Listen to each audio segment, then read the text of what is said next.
બધાય હાજર હતા.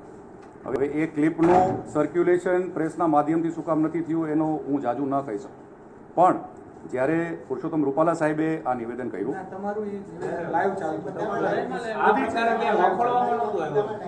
તો એમ પુરુષોત્તમ રૂપાલા સાહેબે પહેલી વાર જ્યારે વિડીયો બનાવ્યો પહેલા દિવસે સવારે અગાઉ, ત્યારે એમને સ્પષ્ટ એમના વિડીયોમાં કીધું હતું અને મેં મારા પ્રવચનમાં ગોંડલમાં પણ કીધું હતું કે જ્યારે એમને એ પ્રવચન કર્યું અને એમને એ નિવેદન દીધું ત્યારે અમે બધાએ એમાં હું આવી જાઉં, અમે અમારી વેદના વ્યક્ત કરી હતી અને અમે અમારો આક્રોશ વ્યક્ત કર્યો હતો. આ એમના સાહેબના પણ શબ્દ હતા, આક્રોશ વ્યક્ત અમે કર્યો. એના કારણે ખાલી હું નહોતો, સમાજના ઘણા બધા આગેવાનો એમને ત્યારે વિડીયો બનાવ્યો અને પછી જાહેરની વાત આવી. પ્રેસ કોન્ફરન્સમાં તે સમયે પ્રેસ કોન્ફરન્સ નહોતી કરી, એ વાત પ્રેસ કોન્ફરન્સ, હા પ્રેસ કોન્ફરન્સ નથી, પ્રેસ કોન્ફરન્સ તમે ગોંડલનું નિવેદન આપનું લાઈવમાં મીડિયામાં લગભગ બધા મીડિયામાં પણ એ સમયે પ્રેસ કોન્ફરન્સ આપની પ્રેસ કોન્ફરન્સ ત્યારે એટલે નહોતી કરવામાં આવી કેમ કે આખી પ્રક્રિયા જે પુરુષોત્તમ રૂપાલા સાહેબને માફી માગવાની હતી એ એમને વિડીયોના માધ્યમથી માગી હતી અને પછી એ જાહેર સમાજના વચ્ચે માગવાની વાત હતી. જ્યાં સુધી એમની વાત પૂરી ન થાય ત્યાં સુધી વ્યક્તિગત અમે કોઈ ટિપ્પણી કરી એનો કોઈ અર્થ નહોતો. એટલે જ્યાં સુધી ગોંડલનો કાર્યક્રમ પૂરો નહોતો થયો, જ્યાં એમને આવીને જાહેરમાં સમાજ વચ્ચે વાત નહોતી મૂકી, જેમાં અમે બધા અમારી વાત મૂકી હતી, ત્યાં સુધી પ્રેસ કોન્ફરન્સ કરવાનો કોઈ અર્થ નથી.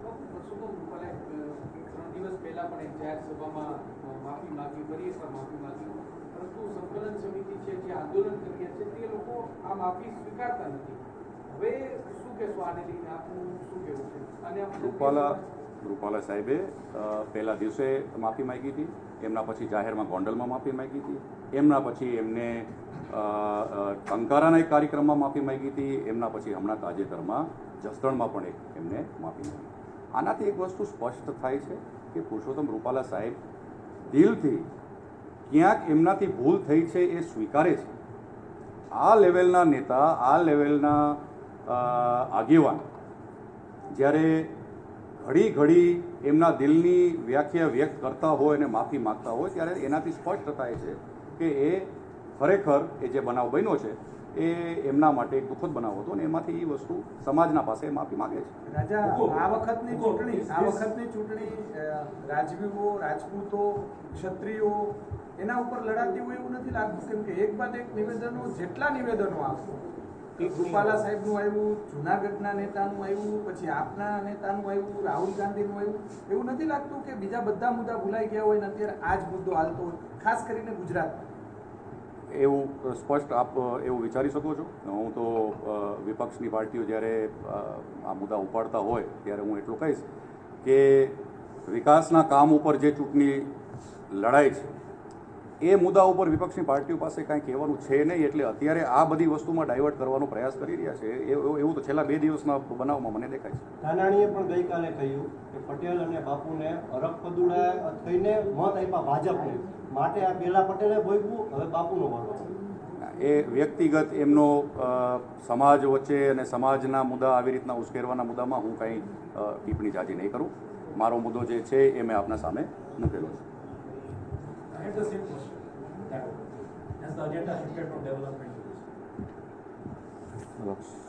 આભાર મિત્રો. અને આપના જે ઉમેદવારે આજે ટિપ્પણી કરી છે એમાં એક બીજો પણ હું મુદ્દો કહીશ કે અત્યારે ચૂંટણીના અંદર એમના પાસે મુદ્દા જે પ્રશ્ન આપે પૂછ્યો એનો જવાબ દઉં છું. એમના સીએમ અત્યારે એક લિકર ગેટ કાંડના અંદર જેલમાં છે, એમનું અડધું કેબિનેટ અત્યારે જેલના અંદર છે. એવા સમયના અંદર એ ગુજરાતના અંદર આપના ઉમેદવાર અફીણ જેવી વાતો કરી અને ઉશ્કેરવાનો પ્રયાસ કરે એ ખરેખર યોગ્ય નથી.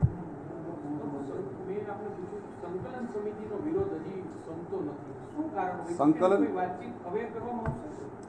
આપના માધ્યમથી, પ્રેસના એટલે સોશિયલ મીડિયાના માધ્યમથી આજે એક ક્લિપ નીકળી છે કે જેમાં આ 2 મુદ્દા જે નવા ઊભા થયા છે એના માટે સંકલન સમિતિ પણ એક બેઠક કરવાની છે, કેમ કે આ પણ એ જ પ્રકારનો મહત્ત્વનો મુદ્દો છે કે જે અગાઉનો મુદ્દો હતો એ પ્રમાણે. અને આજે પ્રેસના માધ્યમથી અમે એવું સાંભળ્યું છે કે સંકલન સમિતિ પણ આના ઉપર બેઠક કરી અને આગળની રણનીતિ એના ઉપર નક્કી કરે છે.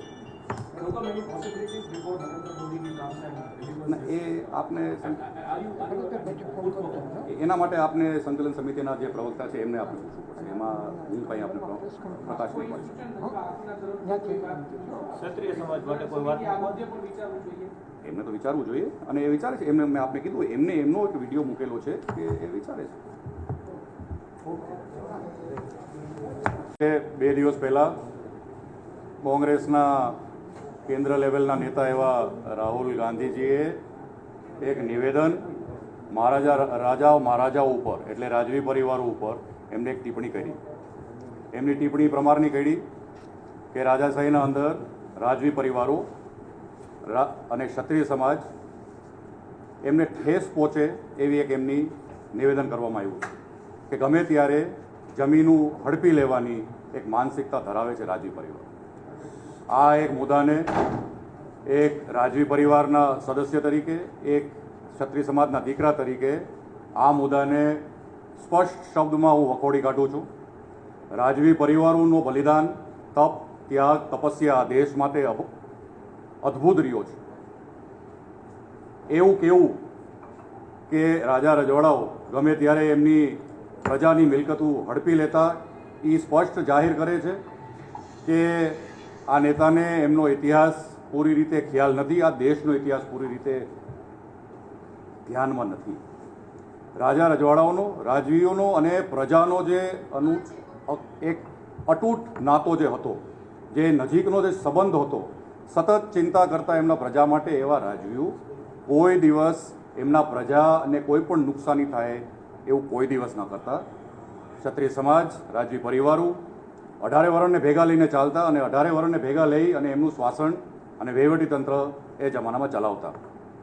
આગળ આવતા જ્યારે 47માં લોકશાહીનો સમય આવ્યો ત્યારે આ દેશના અંદર, દુનિયાના અંદર નહીં બનાવ બન્યો હોય એ પ્રકારનો બનાવ બન્યો કે જ્યારે 562 રજવાડાઓએ દેશ હિત માટે લોકશાહીના પર્વમાં જોડાણા અને એમનું પોતાનું સર્વે દેશને અર્પિત કરી દીધું. આ ઇતિહાસ રાજવી પરિવારો અને ક્ષત્રિય સમાજનો રહ્યો છે. જો કોંગ્રેસના નેતાને હું આ તબક્કે ધ્યાન ઉપર મૂકવા માગું છું કે જો ઇતિહાસને આપને ધ્યાન ન હોય તો આવા સ્ટેટમેન્ટ આપ ન મૂકો.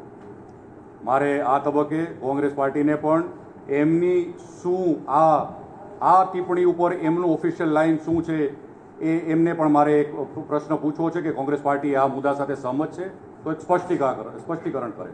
કોંગ્રેસ સરકારે ભૂગોળના અંદર રાજવી પરિવારો અને ક્ષત્રિય સમાજને ટાર્ગેટ કરેલા છે. 47 પછી જે લેખિતમાં જે વચનો દીધેલા હતા, જ્યારે સર્વ રાજ સોંપાઈ ગયા ત્યારે જે અમુક વચનો દીધેલા હતા કોંગ્રેસ પાર્ટીએ, એ આવનારા સમયના અંદર કોંગ્રેસ પાર્ટી એમાંથી એક કરીને પાછી નીકળી ગઈ. સાલિયાણા હોય કે પછી વિશેષ જે પણ લેખિતમાં ડોક્યુમેન્ટેડમાં જે વિશેષ જે પણ અધિકારો દીધેલા હતા એ બધાએ સાલિયાણા સાથે 70ના દાયકામાં કાઢી લેવામાં આવ્યા. ટોચ મર્યાદા જેવા, ગળખેડ જેવા નિયમ રાજવી પરિવારોને અને ક્ષત્રિય સમાજને ટાર્ગેટ કરવા માટે આવ્યા. તો એ પ્રકારની જ્યારે કોંગ્રેસનો ઇતિહાસ હોય, આઝાદી અને ઇમરજન્સી સમયમાં પણ કેટલા બધા રાજવીઓને જેલ હવાલે કર્યા હતા, એ પણ આપણે તો કોઈ ભૂલાતું નથી. એવા સમયના અંદર અત્યારના સમયના અંદર આ સ્ટેટમેન્ટ જે મૂકવામાં આવે છે એ કોંગ્રેસની એક સ્પષ્ટતા દેખાય છે કે એમને રાજવી પરિવારો માટે અને ક્ષત્રિય સમાજ માટે કઈ પ્રકારની માનસિકતા એમની છે એ સ્પષ્ટ થાય છે. એમના સાથે સાથે આજે આપના ઉમેદવાર ભાવનગરના શ્રી ઉમેશ મકવાણા એક બીજી ટિપ્પણી કરી છે કે રાજા રજવાડાઓ એ અફીણના શોખીન હતા અને અફીણ બ્રિટિશર્સે લઈ આવીને એના ઉપર રાજા રજવાડાઓને અફીણના ઉપર લગાડી દીધા. આ પ્રકારની ટિપ્પણીઓને સખ્ત શબ્દોમાં હું એક રાજવી પરિવારના દીકરા અને એક ક્ષત્રિય સમાજના દીકરા તરીકે વખોડી કાઢું છું. ખરેખર આ ચૂંટણીના અંદર આ બંને જણાઓએ જે 2 દિવસના અંદર જે આ ટિપ્પણી કરી છે એને ખરેખર ગુજરાતની પ્રજા, ક્ષત્રિય સમાજ મોટે પાયે આ બે જે મુદ્દા મૂકવામાં આવ્યા છે એને વખોડી કાઢે છે અને ખરેખર આજ સવારથી જે મુદ્દા મૂકવામાં આવ્યા છે આ બધાના ધ્યાન ઉપર છે. રાજા રજવાડાઓને ઉપર ટિપ્પણી કરવી આ પ્રકારની ક્ષત્રિય સમાજની નીચા દેખાડવાના જે કૃત્ય આ બે વ્યક્તિઓ જે કરી છે એને અમે વખોડી કાઢી છે અને આવનારા સમયના અંદર આ બંને જણાઓ સમાજની માફી માગે એવી અમારી અપીલ છે અને આવનારા સમયના અંદર આવા કોઈ પણ જાતના કોમેન્ટ્સથી છેટારીએ અને એમની બંનેની પાર્ટીઓ એક સ્પષ્ટીકરણ કરે કે એ પાર્ટીની લાઈન પ્રમાણે આ બે વ્યક્તિઓ ચાલે છે કે કેમ. બાપુ, જે રીતના ભાવનગરના ઉમેદવારે વાત કરી, ગુજરાત ફર્સ્ટને જે ઇન્ટરવ્યુમાં કહ્યું ને તેમને કહ્યું કે આ તમારા શબ્દ પાછા લ્યો છો, પરંતુ તે પોતાની વાતમાં અડગ રહે છે, તેને લઈને શું કે હું આ સાચું બોલ્યો પાછા નથી? આપનો પ્રશ્ન અને આપે જવાબ દીધો છે. આપે એને પ્રશ્ન પૂછ્યો અને એ લેવા પાછા તૈયાર નથી, તો આને કઈ માનસિકતા ગણાવો? પાછા લેવા તૈયાર નથી. પ્રેસના મીડિયાના મિત્ર અહીંયા કહે છે એમને અને એ પાછા લેવા તૈયાર ન હોય તો એની માનસિકતા સ્પષ્ટ થઈ જાય છે. રાહુલ ગાંધીએ આજે જે રાજનીતિની સભા હતી ત્યાં કીધું કે ભાવનગરના રાજાનું હું સન્માન કરું છું અને એમને પોતાનું રજવાડું સમર્પિત કર્યું હતું. આજે આ નિવેદન આપ્યું છે, આને કઈ રીતે જોઈ? એમને જો એ નિવેદન કર્યું હોય તો ખૂબ બહુ સારી વાત છે, પણ જે એમને તમામ ગુજરાતના 562 રજવાડા ઉપર જે એમને ટિપ્પણી કરી હતી એમના ઉપર હજી 2 દિવસ થઈ ગયા છે, કોઈ જાતની એમને ખુલાસો કર્યો નથી. એમને કરવો જોઈએ. રાજા, જ્યારે પરસોત્તમ રૂપાલાએ રાહુલ ગાંધીએ ટિપ્પણી કરી એ ખરાબ જ કરી છે, પણ પરસોત્તમ રૂપાલાએ ટિપ્પણી કરી ત્યારે આપણે પ્રેસ કોન્ફરન્સમાં એવી ઓફિશિયલ માહિતી નથી આપી, ત્યારે પણ આપણે એક રાજવી તરીકે સામે આવવાની જરૂરિયાત. આ પ્રેસના માધ્યમથી આપ જેટલા અહીં ઉપસ્થિત છો બધા ગોંડલના કાર્યક્રમમાં હાજર હતા. મેં મારી વ્યક્તિગત તમામ વાત સમાજના વચ્ચે જે વાત મેં મૂકી હતી ત્યારે આપ મીડિયામાં બધાય હાજર હતા. હવે એ ક્લિપનું સર્ક્યુલેશન પ્રેસના માધ્યમથી શું કામ નથી થયું એનો હું જાજુ ન કહી શકું, પણ જ્યારે પુરુષોત્તમ રૂપાલા સાહેબે આ નિવેદન કર્યું તમારું એ લાઈવ ચાલતું તો એમ પુરુષોત્તમ રૂપાલા સાહેબે પહેલી વાર જ્યારે વિડીયો બનાવ્યો પહેલા દિવસે સવારે અગાઉ ત્યારે એમને સ્પષ્ટ એમના વિડીયોમાં કીધું હતું અને મેં મારા પ્રવચનમાં ગોંડલમાં પણ કીધું હતું કે જ્યારે એમને એ પ્રવચન કર્યું અને એમને એ નિવેદન દીધું.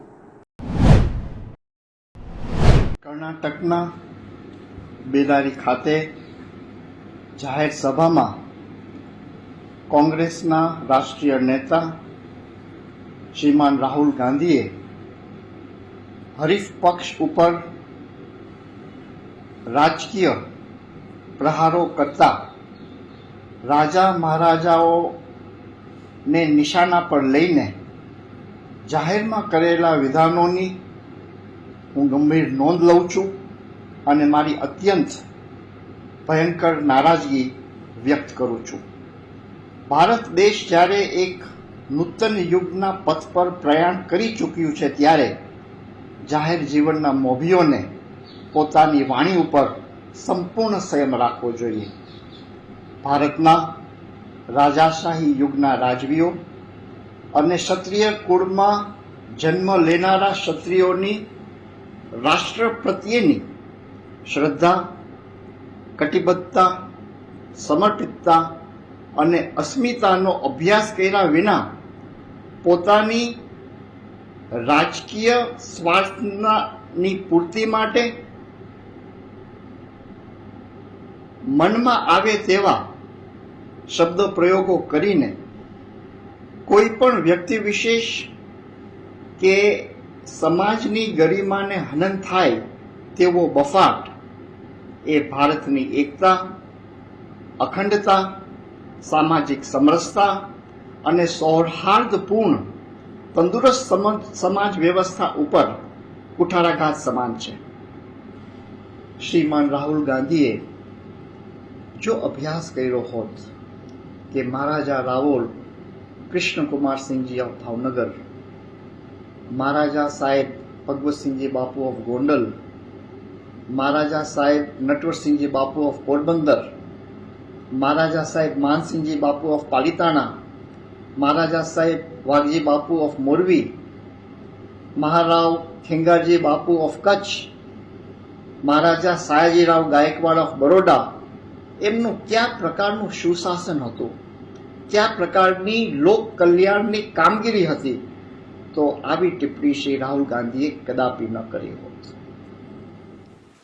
ક્ષત્રિયો રાષ્ટ્ર માટે કેવા અને કેટલા સ્વરૂપે બલિદાનો આપ્યા છે તે માટે કોઈની પણ પાસેથી કોઈ પણ પ્રકારના કોઈ પ્રમાણપત્રોની આવશ્યકતા રાજવીઓ કે ક્ષત્રિય સમાજને ભૂતકાળમાં પણ નહોતી, વર્તમાનમાં પણ છે નહીં અને ભવિષ્યમાં પણ કદાપી રહેશે નહીં. રાજવીઓ અને ક્ષત્રિય સમાજ રાષ્ટ્રહિત માટે કરેલા કાર્યો એ તો સ્વયં સ્પષ્ટ ગવાહી તેનો ઉજ્જવળ ઇતિહાસ આપે છે. અને વૈદિક હિન્દુ સમાજ વ્યવસ્થામાં રાજકર્તા, યોદ્ધા અને રક્ષક તરીકે માનભર્યું સર્વોચ્ચ સ્થાન ધરાવતા છત્રપતિ શિવાજી મહારાજ, મહારાણા પ્રતાપ, રાણી લક્ષ્મીબાઈ સહિતના વીર યોદ્ધાઓના જીવન કવનમાંથી પ્રાપ્ત થાય છે.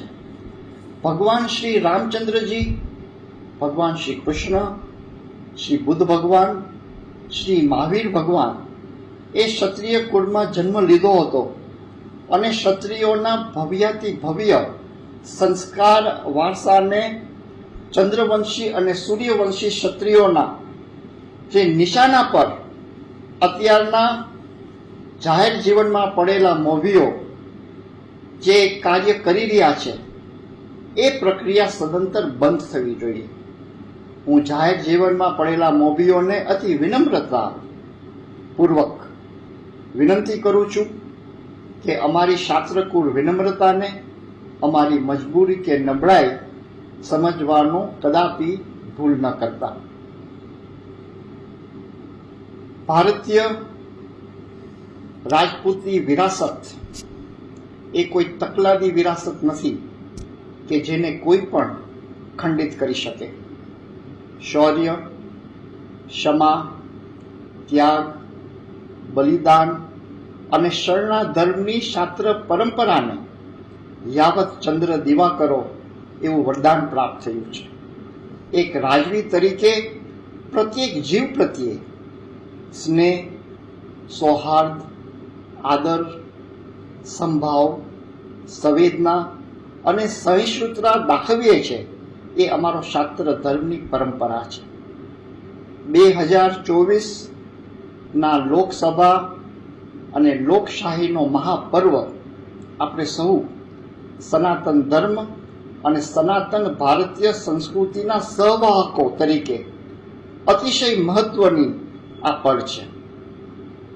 ભવિષ્યના સર્વાંગી વિકાસ માટે, સનાતન ધર્મ અને હિન્દુત્વના રક્ષણ માટે પ્રત્યેક ભારતવાસીને વ્યક્તિ, જૂથ, સમાજ, જ્ઞાતિ, ભાષા, ધર્મ, પરંપરા, મતભેદ અને વિચારભેદથી પર ઉઠીને રાષ્ટ્ર સર્વોપરી છે, સર્વોચ્ચ છે, સર્વપ્રથમ છે એ વિભાવનાને વાચા આપીને કમર કસવાની જરૂર છે. ગુજરાતના પનોતા પુત્ર આદરણીય શ્રી નરેન્દ્રભાઈ મોદી ભારતના પ્રધાનમંત્રી તરીકે એક પણ દિવસની રજા રાખ્યા વિના પ્રતિદિન 16 કલાક સુધી અવિરત કાર્યરત રહીને છેવાડાના માનવીઓ સુધી અનેકવિધ સવલતો ઉપલબ્ધ કરાવીને જેમની કરણી અને કથનીમાં કોઈ ભેદ નથી, જે પ્રધાન સેવક છે, જે મા ભારતી માટે સમર્પિત છે, કટિબદ્ધ છે, એટલું જ નહીં પરંતુ સ્વતંત્રતા પ્રાપ્ત પછીના સૈકો બાદ વિશ્વભરમાં ઉન્નત મસ્તકે આંખમાં આંખ પરોવીને પોતાના વિચારો નિડરતાપૂર્વક વ્યક્ત કરીને ભારતને એક નવી ઓળખ અને દિશા આપી છે, એક સિદ્ધિ પ્રાપ્ત કરી છે.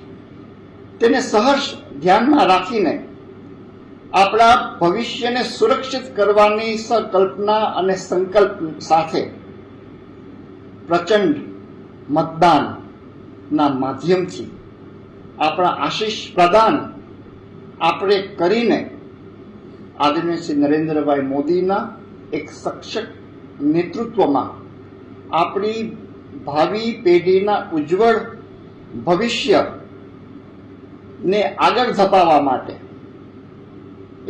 એ દિશાની અંદર એક સુદૃઢ રીતે કદમ માંડતા આપણા દરેક સમાજના દરેક પ્રત્યેક મોભીઓને હું અપીલ અને વિનંતી કરું છું. સમર્થ ભારતના સમર્થ પ્રધાનમંત્રી આદરણીય નરેન્દ્રભાઈ મોદીને પૂર્ણ બહુમતી સાથે વધારે સક્ષમતા પ્રદાન કરીને પુનઃ પ્રધાનમંત્રી તરીકે પ્રાપ્ત કરીએ. આપણે સૌ મન વચન અને કર્મથી સાથે મળીને રાષ્ટ્રહિતના પરમ પાવન પથ ઉપર ખભે ખભા મિલાવીને એક ભારત, અખંડ ભારત, નેક ભારત, શ્રેષ્ઠ ભારત અને નૂતન ભારતના નિર્માણ સાથે સામૂહિક પ્રયાણ કરીએ.